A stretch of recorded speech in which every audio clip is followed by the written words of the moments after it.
নজর রাখবো পরবর্তী সংবাদে। সারা রাজ্য জুড়ে নেতাজি সুভাষ চন্দ্র বসুর জন্ম জয়ন্তীকে পালন করা হচ্ছে এবং তারই অঙ্গ হিসেবে বিভিন্ন কর্মসূচি আজ হাতে নেওয়া হয়েছে।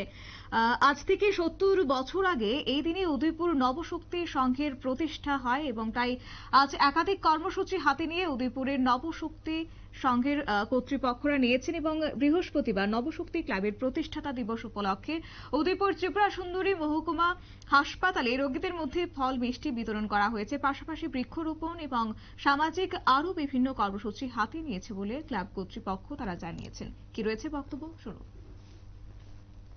আজকে একটু পরে আমাদের ক্লাব প্রাঙ্গণে শুরু হবে আমাদের ক্লাব পরিচালিত যে নার্সারি স্কুল আছে তাদের বার্ষিক ক্রীড়া প্রতিযোগিতা এবং তারপরে থাকবে কিছুদিনের মধ্যেই এই উপলক্ষে আমাদের থাকবে রক্তদান শিবির অনুষ্ঠান, থাকবে স্বচ্ছ ভারত অভিযান এবং এই করে সারা বছর এই প্রতিষ্ঠা দিবসকে কেন্দ্র করে আমরা বিভিন্ন অনুষ্ঠান পালন করব। সমাজকে সুস্থ রাখার জন্য, সুস্থ সংস্কৃতির জন্য আমরা এই বছর দ্যাট ইজ 29 থেকে 1 ফেব্রুয়ারি পর্যন্ত শিশুদের উৎকর্ষতা বিকাশে আমরা করতে যাচ্ছি শিশু উৎসব।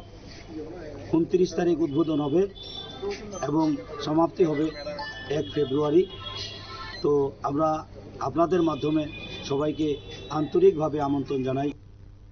আপনারা শুনলেন ক্লাব কর্তৃপক্ষের বক্তব্য এবং উদয়পুরের নবশক্তি সংঘের আজ প্রতিষ্ঠাতা দিবস এবং এদিনেই ৭০ বছর আগে সেই ক্লাবের প্রতিষ্ঠা হয়েছিল এবং এতে উপস্থিত ছিলেন নবশক্তি সংঘের সেক্রেটারি অভিজিৎ সরকার, ক্লাব প্রেসিডেন্ট বিপুল দে সহ অন্যান্যরা। নিয়ে নিচ্ছে ছোট্ট একটি বিজ্ঞাপন বিরতির সঙ্গে থাকুন।